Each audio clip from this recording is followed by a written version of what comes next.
Welcome to More Up North. I'm so glad you're joining us this week. I have the best job in the world. I get to hang out, talk to interesting people, and have people clap. It's pretty fun. Thanks for joining us, and this is our 67th episode. I know. We're going to talk to someone who feeds people every single day. I know. Pretty amazing. And we have a great panel to talk about all sorts of events that have come up. And it seems like, you know what? I don't know who's doing the news right now, but it's job security for me because we've got new stuff to talk about every single week that just seems to be outrageous. So join us for the rest of the show. More Up North.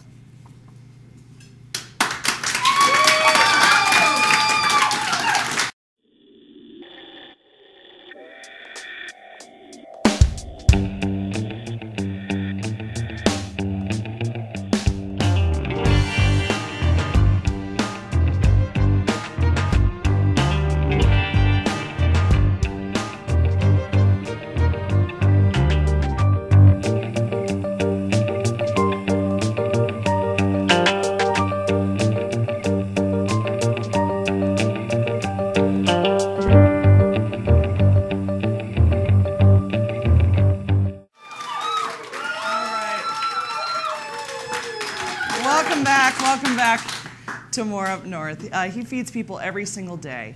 I know. Please welcome the Director of Development and Communications for the Food Bank of Alaska, Jim MacKenzie.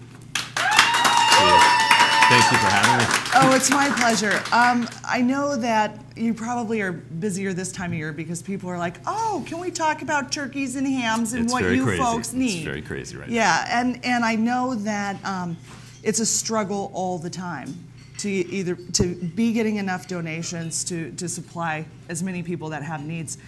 What do you tell me about how this last year's gone? Are there more people in Alaska that are using that are your clients than you've had before? Well, sadly, yes. Sadly, yes. We work with 300 partner agencies around the state, and they're the folks who are actually working directly with clients. But we have 90,300 folks in the state who are food insecure. 90,000? 90,000. That means they struggle for food on a daily basis. It's 1 in 7. About. And we know we serve approximately 77,000. So even with that larger number, we're still not hitting everyone. You remember when you were a kid and you didn't want something on your plate and your mom was like, there's a child starving in Africa right now. Now you eat that up. I'm a single dad with 2 kids. I try that all the time. Sometimes it works, sometimes it doesn't. There are kids hungry here. There are people hungry here. I think that's one of the most sobering things for me is to know that, for example, in the school district alone, we got 39% who are eligible for free and reduced meals. We do a summer food service program. We did 100,000 meals this past summer. And the summer food service, that's for kids who depend on schools during the school year. And so when there isn't school, they don't have a place to go. And so that's one of our other big programs. That's 100,000 meals. So yeah. We've got large numbers of folks who are hungry in this state and in this town. Well, you know, it is the Christian thing to do, as they say, and I don't imagine that you can just, I mean, I've met you before, I know your work, but I can't imagine you can do a lot with 2 loaves and 5 fishes. You know, as much as you'd like to feed the masses with that, where is the majority of your help coming in? If people are watching at home and they're like, I had no idea 90,000 Alaskans are food insecure. What can I do? Like, where all is that coming in?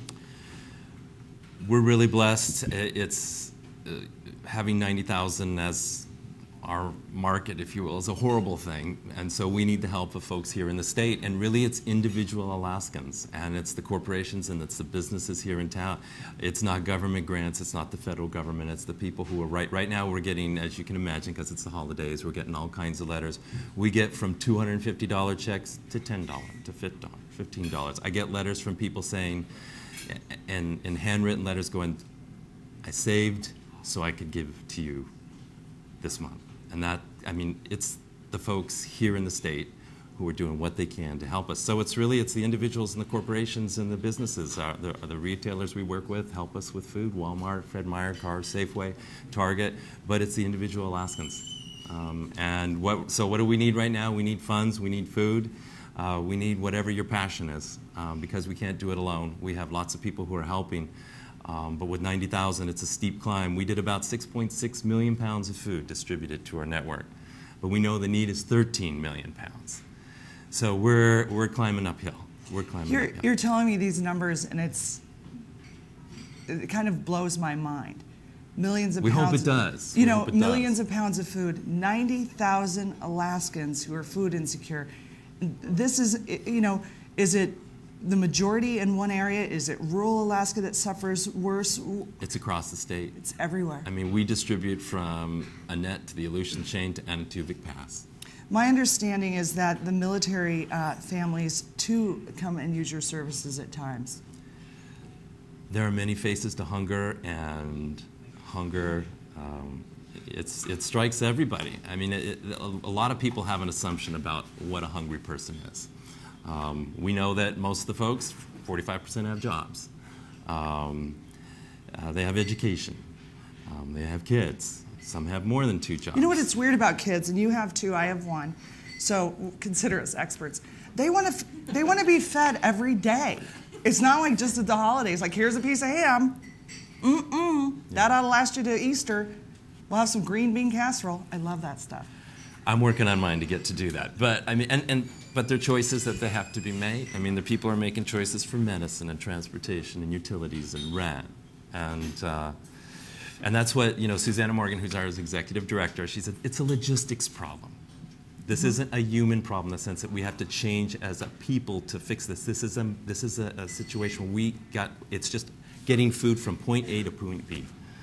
And that's what's frustrating when it is something that can be done, how to get over that hill. And so that's why I'm here today, is just to kind of throw these numbers out and to let you know that it's happening here in our town. We have a mobile food pantry, for example. It goes across the city 6 times a week. We have sometimes 150 people standing in line for food. And it's not in just one part of town. It's across the city. And I know we have a lot of a focus right now on what's happening with the economy and the poverty rate. Food is 5 times the problem, and it's not visible. Hunger isn't always visible. No, I heard someone out of Washington, who was it? Maybe it was Santorum or Perry or one of those guys, you know, that wants to be president, had said that that if people were obese, they shouldn't get food stamps. Was the comment, and it was like, do you realize how cheap carbs are? And well, how they're not, like... That's part of the equation, you're right. There's this whole equation and the whole perception of what it is to be hungry in this country and how could you possibly be. And we have such a deep divide. I mean, not to bring up the 99% and the 1%. We've got, I mean, when you look at the amount of wealth that some people have and what they don't, and the people that you work with every day, if there are families out there who are food insecure, they can contact you, or they contact us do they and we need to can fill put out? No, they can contact us. We can put them together with a partner agency that in their area. I mean, we have there's so many people who are working, but at the same time, it's such a large number. Until we get everyone involved, it's not going to be solved. Right. So when you're sitting down for your Christmas dinner, if you've been able to contribute to help to other families who are in need, I think your food will probably taste better. It just kind of works that way, doesn't it? Thanks so much for being here. I really appreciate it. Thanks for doing God's work. We'll be back with more. Did I do okay? You did wonderful. Oh my goodness! Welcome back, and I'm absolutely thrilled. We have a wonderful panel and lots of things written on blue paper to talk about. Really. He's the author of Aleut Wisdom, Stories of an Aleut Messenger, and he's also an independent consultant and a senior advisor to the World Wilderness Congress. It's a congress that actually gets stuff done. Say hello to my friend, Larry Merculieff. Hi, Shannyn. Good to be here. Wonderful to have you here. And he fights for your civil liberties every single day, and lately has been working overtime, really. Please welcome the legal director for the Alaska ACLU, Tom Stenson. Hi, thanks for And having me. an Alaskan Dispatch journalist, can I call you that? Yeah. I don't know, it's a dirty word, isn't it? It kind of is a dirty word. And a fine-tuned pot stirrer, for sure. He's my favorite curmudgeon, Craig Medred. And I should say, I have a long list of curmudgeons that are my favorite curmudgeons. Yeah, I figured that. But you fit the bill pretty well. Only when you call dirty names like journalist. Journalist, I know. Oh, we've had a really busy week here, and one of the things that happened this week, actually on Thursday, was over 13,000 signatures were delivered to the city clerk that said that we would like to add the GLBT community to a list of people that are already protected, to not be fired and not be evicted for being gay. By the way, I understand from science you're not going to catch it from working with people who are gay or renting to them. But essentially this is going on the ballot for April. What do you think of that, Craig? Do you think this is just a political stunt because it's election season, or? You know, I don't know what to think about that, because I actually got thinking about this today. And when I got to Alaska in the 70s, we didn't protect anyone, and it was the most tolerant place in the world. It was kind of this live or let live philosophy, and we seem to have protected more people ever since, and we keep getting increasingly intolerant of each other, which, you know, are those two connected? Or, I mean, I don't quite understand the whole, you know, the attitudes of Alaskans today to people that we would even need that kind of law. But then we've protected everyone else, so why shouldn't we add them to the list? Larry, the 70s, super tolerant Alaska? Is that your experience? That has definitely not been my experience, but you know, this issue I think is more than politics, at least to the people who live in the gay and the transgender community. I mean, they experience a lot of things that people are just completely unaware of in terms of discrimination, as Native peoples have, so we can really relate to it. And it can be very damaging psychologically, emotionally, just being able to function in society, particularly once you're labeled. But I agree, it's about separation. And how far do we go with this separation? I mean, we can pick one segment of the community, then what's to stop trying to pick another segment of the community? Yeah, and that's the problem I see, is every time we do this, somebody else feels like, well, gee, I don't get special treatment, so some other group pops up and says, I want to be protected too. And you know, at some point we become so worried about that we don't really worry about the real problem, which is getting people to get along with each other. Exactly, I agree. Whether they're gay or Native or white. So maybe what we need to go back to is story time at noon, naps, and then cookies and milk when we wake up. Because that seemed to work back then. You know, Craig, you said something I want to get your reaction to, Tom, which is people want special treatment.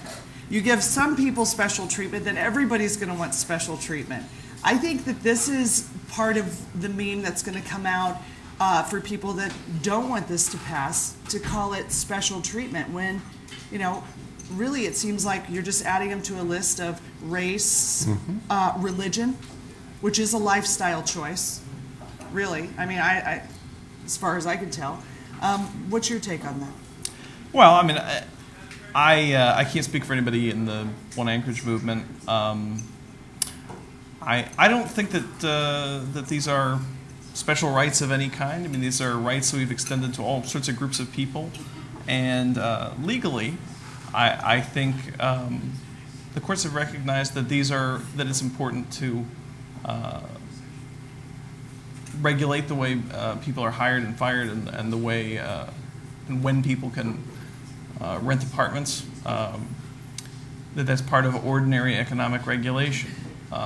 You know, there's some claims, for instance, that this would infringe on religious rights, for instance, and this arose with there's a protection for marital status. You can't discriminate against people who are, you know, because they're not married, and this came up in the court system. Thank God.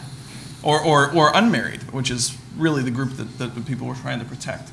And a bunch of landlords got together and said, we should be able to discriminate against unmarried couples. We don't want to have... We don't want them fornicating in our rooms. Exactly. I'm glad you said that word, not me. Yes, because fornicating is that F word you really got to avoid. Yeah, really. That one in fascism. Ooh. And that went up before the court system, and they said, no, when you're a landlord, you know, you have to abide by the law like everybody else. So basically what this would do if it passes the assembly is you will lose your right to discriminate people, to discriminate against them. We're going to, taking away the right to be like, hey, queer, out of here.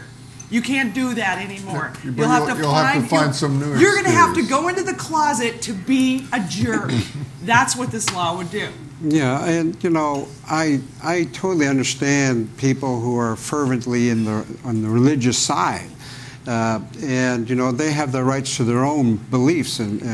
But I think about the fundamental teaching of the Bible from Jesus for those who follow the Christian path, which is, let ye who is without sin cast the first stone.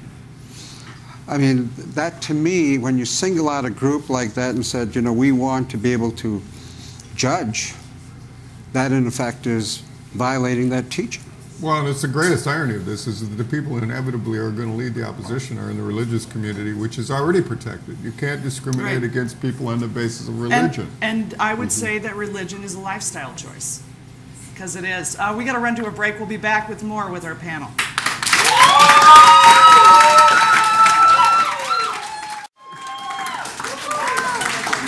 Oh my goodness.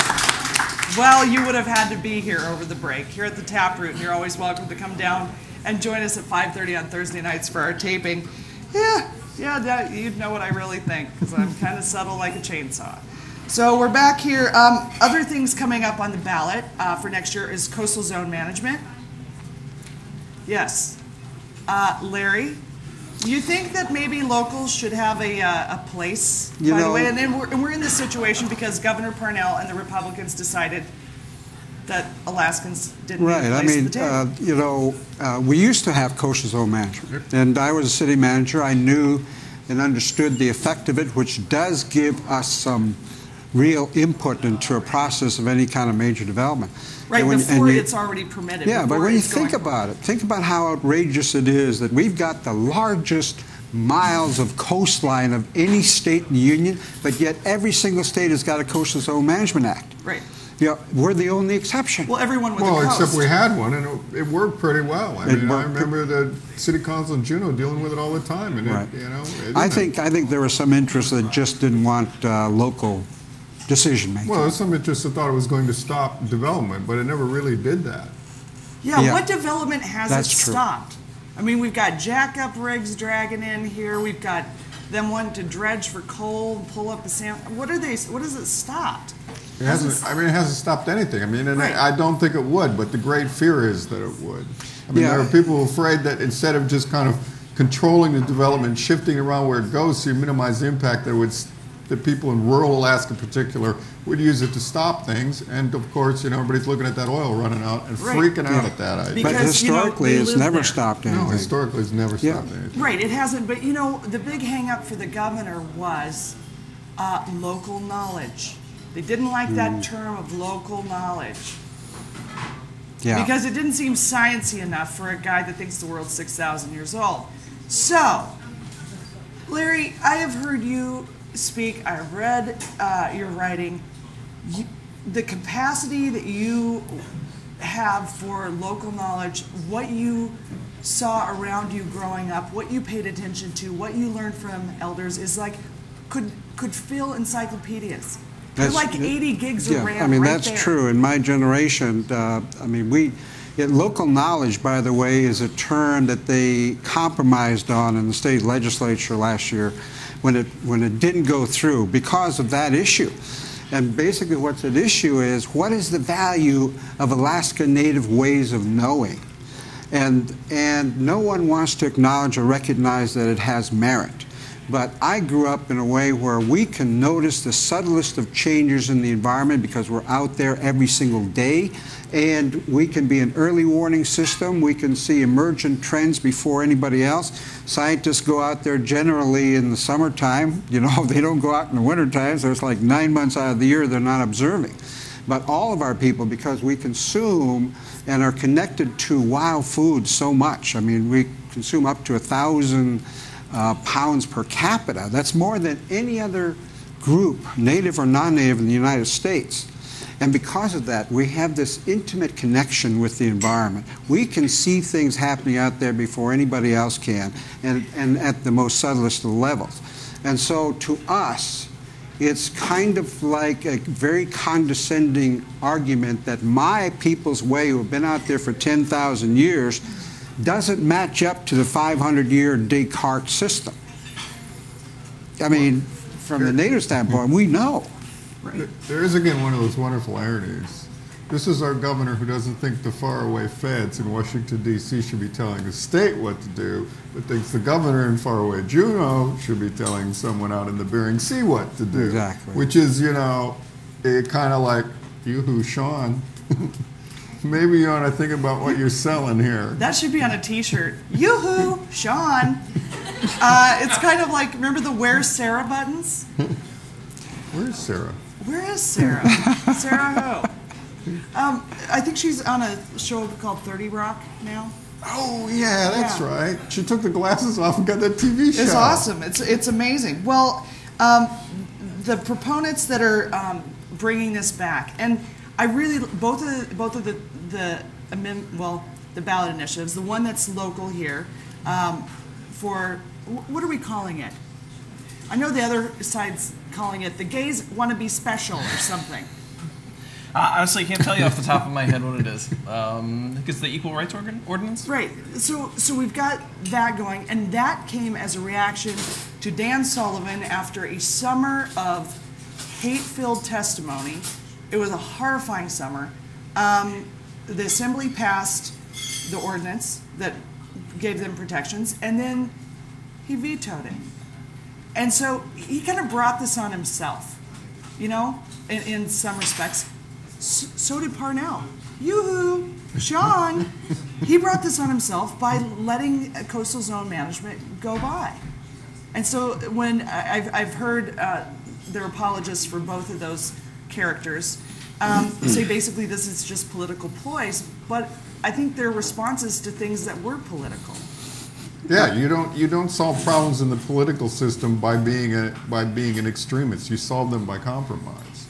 I mean, there's no doubt we wouldn't have had this if Sean had sat down with people and said, okay, let's figure out a coastal zone managed plan we can all live with, but he wasn't willing to do that. But we have people who sign I will not compromise pledges.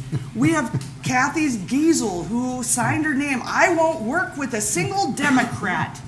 Really? I guess they all moved out of your district, sister. That's not how it works. I mean, you deal with a lot of conflict every day as an ACLU lawyer. What's the value of this compromise? At what point do people decide that maybe they have to operate for the greater good instead of just their own piece of the pie?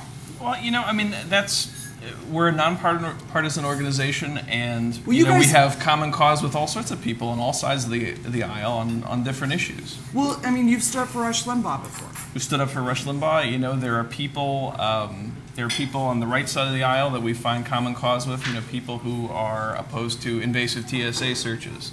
That would be me. TSA. I don't want somebody with a GED filling me up unless they're buying me a drink first. It's kind of my rules. Right, so yeah, so there's that. You know, when you work on issues, you never have a party. I mean, you have friends for the moment, you have allies, but there's nobody who you're wed to, and you have to work with everybody. Yeah, but here's the point, you know,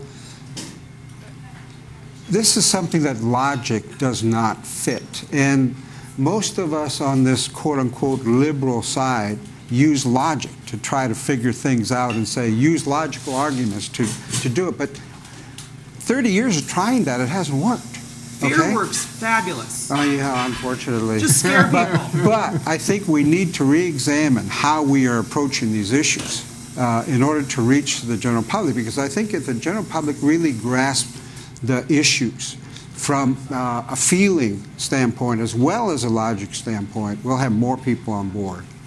But if we come out self-righteous and say, well, we know this is ethically wrong or morally wrong, no one likes to be scolded, you know, just to talk about the other side. We really have to do some introspection in the way that we pursue our issues. Stop being so adorable. I can't take it anymore. We have to go to a break. We'll be back with our panel.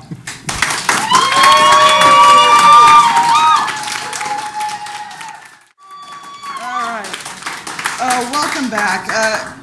So many topics. I'm trying to get through all of these. Can we do it? Speed round almost. Big successful oil lease sale. Alaska made $21 million off of our lease sales. I figured it out. It was about $34 an acre, which I would love to have that deal. $34 an acre. I won't even drill on it. I'll just build a They little. may not drill on it either. Exactly. I'll just build like a really cool wall tent and hang out. Be great. $34 an acre. I figured out. I went to the calculator on the internets and looked up what the buying power of 2 cents was in 1867, and it was like $34.80. So, or the percent of GDP. It was figuring out all this stuff. I was like, wow, they don't want to pay more than the last guy did. So we got these leases through, and I'm just wondering, what's going on with that whole Alaska's closed for business? Those folks, remember them? Yeah, there's some people in the state saying Alaska's open for business. It's a big gamble for some oil interests up there. They're going to go out and punch some holes in the ground, get into some fracking business like they're doing in North Dakota. We're going to see if we can out-frack the North Dakotans. Become the fracking capital of the world. What the frack? I hate that procedure. So, no, but I mean, we've been hearing for a long time now, Alaska's closed for business, which seems like a really bad way to do business. Like, hey, you know what? We really suck up here. You're going to get screwed. We're closed for business. Like, when that's coming from the governor, it doesn't seem like it really encourages people to like want to come here, but they did anyway, and they had this big bid war. Well, oil's a very precious commodity. And you know, what the political structure today, I think a bunch of them are gambling is not going to be the political structure 10 years from now. And it takes a long time to get it out of the ground. And you know, the way we're going now, we may be taxing them little when they get it ready to put in the pipeline. I mean, I don't know where that's all going to go, but the governor's sure doing a good job of scaring people. Yeah, what do you think of that? Are you scared? Alaska's closed for business? What? Oh, Larry, do tell us. What good could happen if Alaska wasn't dealing with oil? Do you remember those days? What I think about is how the politicians have really been becoming expert at branding, either negative or positive branding. And so the negative branding in this case will supposedly coerce or get people to say, no, we want to be open for business because our whole way of life is at stake here. But there's no public discourse with, you know, critical thinking that goes on about where are we going? Where are we headed? Are we always going to be this state that ships out raw materials? We can't do it ad infinitum. We can't just keep on doing it. No one questions, you know, do we have a long-range energy policy for the state that's actually being implemented, that's thought out? No one thinks about, you know, every time that the state, what did they put up 14.7 million acres for lease, and that's you know, almost 15 million acres. And out of that 21 million, 14 million went to the North Slope for the North Slope exploration and development. And you think about, I was up there with the people in all the villages about 3 years back, conducting traditional talking circles about what was their feeling about oil and what were their concerns. And almost to the person in every single community where we held the meeting where people attended, they felt that it was destroying their way of life, that they have no voice about what needs to be done to protect the caribou, to protect the rivers, to protect their hunting grounds. They said they've tried for a decade at every level of government, from the borough government, the city government, the tribe, the federal government, the state, I'm generalizing, but generally it's true. What they're saying is that we don't get any response to our concerns. And when you look at the way the state and the feds lease, this is something, again, no one in the state, I think, pays attention to. When they issue a permit for exploration or for development, they issue it for that one piece. And then there's another one, probably a half mile or quarter mile away. They issue one for that piece because it's distinctly unique and separate and apart. They're two different companies doing two different projects. But the danger, what we've seen actually happen over the years in the North Slope is that there have been hundreds of permits, and no one's looking at the cumulative and collective impacts of what actually is going on. That being said, there is no movement in our nation to get off our dependence on oil. No, it's our alcohol, and it's really our alcohol in the state of Alaska, and the thought that we're not going to have a drink next week scares the dickens out of a bunch of alcoholics. Yeah. So we're, I mean, politically, I mean, that fear is going to drive the debate here for quite a while. Tom, do you think there's a chance for an intervention? I mean, oil policy is not my forte. You live here. You get a permanent fine. It's part but of, from an individual rights standpoint or collective rights standpoint. Well, I mean, I think, you know, I mean, I think the Constitution dedicates our mineral resources to everybody, and, you know, we have to be good custodians for them. And where's our say? At what level do we have a say in that? I think that's a very valid question. I think people should insist that they have a voice through all the levels of the processes in how we use the resources that belong to everybody. well, and that brings it back to the coastal zone management being on the ballot and the fact that the books are hitting the streets right now. People are going to be signing those petitions all over the state to try to have that on the ballot. And, you know, I'm really interested to see what those numbers will be, because Alaskans do want to think that we have a voice. I mean, well, it's silly you know, to a certain extent. but- appealing to enlightened self-interest. Most of the people who come to Alaska from the outside are coming because of the dream of a particular kind of lifestyle. I think generally that's true. But yet what actually happens, because we don't have decision-making systems that empower people, is that we are replicating the worst of development from the lower 48 and importing it here to Alaska. And the trajectory is not changing. And so eventually we're going to see Alaska turn into Los Angeles. Los Anchorage. Los Anchorage. That's right. It won't get that bad. It's too cold. It's too thankfully. cold. And, well, And the days are short. Yeah, No, but but- do you know how many lodges are proliferating around the state now for summertime sports, hunting, and fishing? Hundreds yeah, but every you know what? year. I'm sorry. Now we want to build roads across Alaska. Well, so yeah, that- and we should, we'll probably have a question about that, about the roads. The $10 million that Parnell wants to spend on a road to Nome. There's no place like Nome. Yeah, I'm sure. I thought we already had a way to get to Nome. It's called the Iditarod. Try it. It's a little They're tougher, trying to- but you'll they're trying appreciate to it put a when you road get there. there, too. You'll be so grateful Okay. when you get there. You know, getting We're- back to your comment about coastal zone management, what we ought to be doing is getting our best minds here in Alaska and elsewhere to brainstorm what can we do in terms of governmental instruments to increase the voice and the power of people. Well, that Yeah, would- we're not. We're focused on individual this, individual that. We're Well- fighting one brush fire after another. That's all we're doing. And now we're going to a break because we have to, Larry. We'll be back with questions.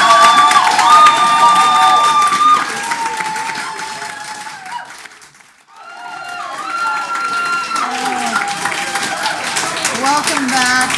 Welcome back. We've got questions from our audience members, and you, of course, can join us at the Taproot at 5:30 on Thursdays. And through the end of the year, they're going to be collecting food here for people, you know, perishables. Don't just drop by with a ham. Well, they'll put it in the refrigerator. They'll take it. But you can drop stuff off here at the Taproot all through the month. Questions. Craig Medred, is Sean Parnell bipolar?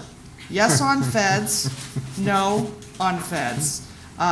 Yes, of course, for the getting rid of coastal zone, and no on everything else. I can't answer whether Sean is bipolar. I do Is he wonder what politically motivates him at bipolar? times. Well, it would seem that way. I mean, he's all about local control, and so it comes to local control at the local level in Alaska. I mean, if you're about local control, if you're about, you know, Alaska having more say than the federal government, you'd think you'd be about local people having more say than the state government. But he's definitely not into that. But I don't know who in the political establishment at the moment is. Well, that's part of the question. I mean, you can you can have all kinds of hope for change, but you might want to get off your ass and give it a try yourself. Question, Tom, is Dennis Wheeler going to get fired? Nobody has discussed that with me. I would be surprised, but I think, I think Dennis said he made an honest mistake. I don't have any reason to believe he didn't. If he had said the ACLU hasn't opposed, hasn't submitted testimony against it, that would have been completely fair. My only concern was that we not be on the record as supporting something we didn't support. That was all. This would be the sidewalk ordinance. Yes. Because Anchorage doesn't have any problems except for people putting their bottoms on sidewalks. Everything's fine. It's great. Now we have a new law. By the way, they are voting to repeal that. Yeah, you should. I think it'd be good to put a human face to it. John Martin. He was the one. He was the homeless man that was sitting there, practicing rights to protest city policy about homeless. When you look at the issues around homeless, I used to be a homeless advocate, and we used to publish the numbers of homeless in Anchorage. At one point, it was 10,000. 4,000 of them were children. And when you look at what the city of Anchorage is doing, we're shutting down all these homeless camps around Anchorage. You go to any business, and the homeless are afraid to go in there because they know if they had one offense before, they're going to be cited if they walk in the second time. So you can't. So all the business owners have to do is say, get off my premises. And if they come back again, they're in violation of that, and the police will be called. They'll be towed to jail. And then now you can't sit on the sidewalk. What are we trying to do? Are we trying to make the homeless disappear and not have any consciousness about it? Like, where are they going to go? This is our issue. It belongs to us. We have a moral responsibility to deal with it. And so the sidewalk issue is just a symptom, I think, of a bigger issue that's going on here. I get emails and phone calls from people that are like, well, you really don't like the mayor. I'm like, wow. Should I grade this email as an A+? You're very astute. I don't. And when it happened for me was when the homeless man was killed in the box crusher, the cardboard crusher behind the Diamond Mall. And the mayor's response was, I think it's very unfortunate that this man had made this lifestyle choice. And I just thought, you were born on third base, you think you hit a triple. That guy might have been born 100 miles from the ballpark. And how this administration has gone after the homeless population as though, they had nothing better to do, or that they planned this when they grew up. And I think you're right, Larry. I think when it's one of us, it's all of us, and there has to be a broadening consciousness, and to realize that there's a responsibility. We have to run to a break. We're going to come back, and we've got a couple more questions because I only got through 2. We'll be right back.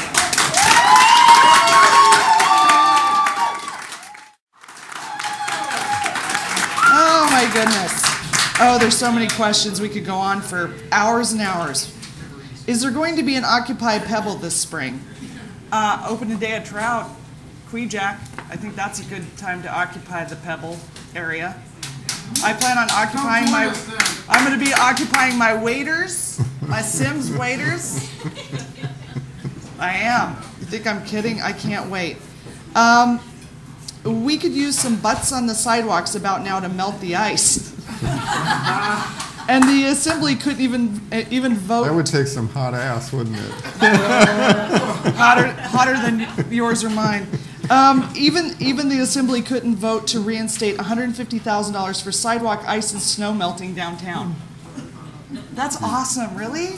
Is that true? $150,000 that they couldn't come up with. Okay. Well, wow. They paid Sullivan $193,000, I think, for a contract that didn't exist.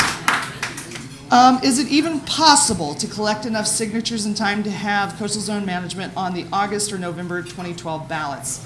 It is. It is. I think we need about 35,000, but you can get a book and get your friends to sign it.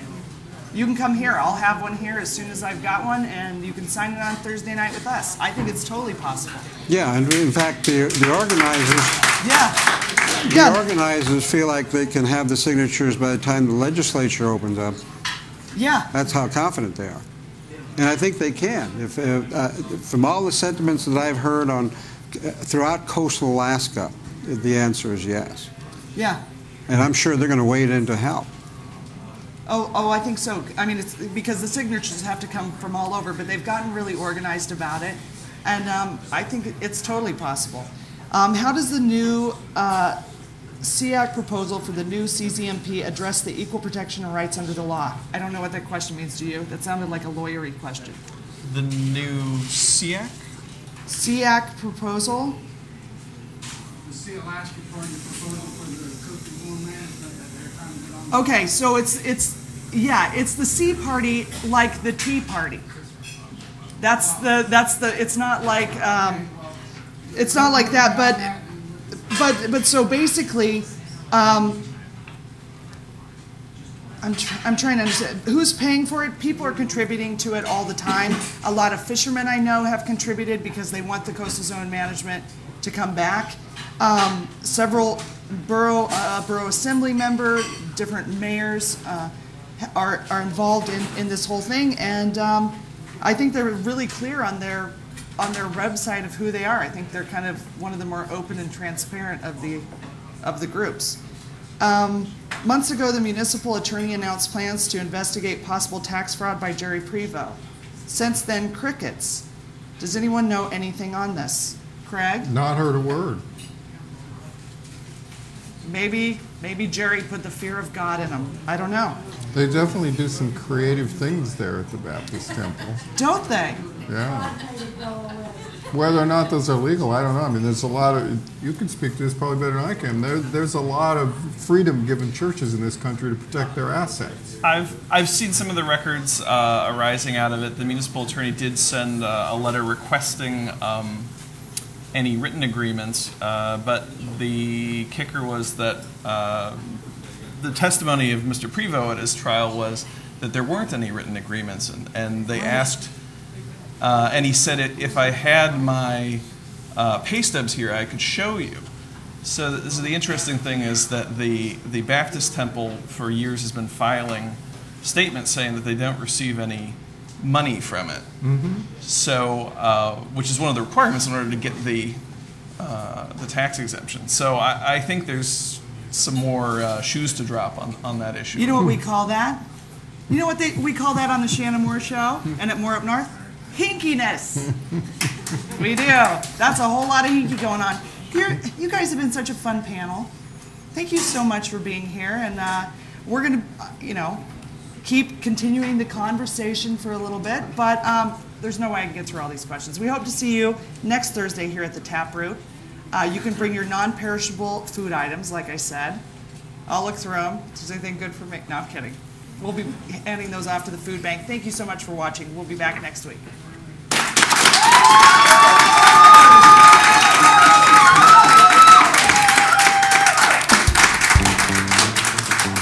I'd like to clear my house. You know what?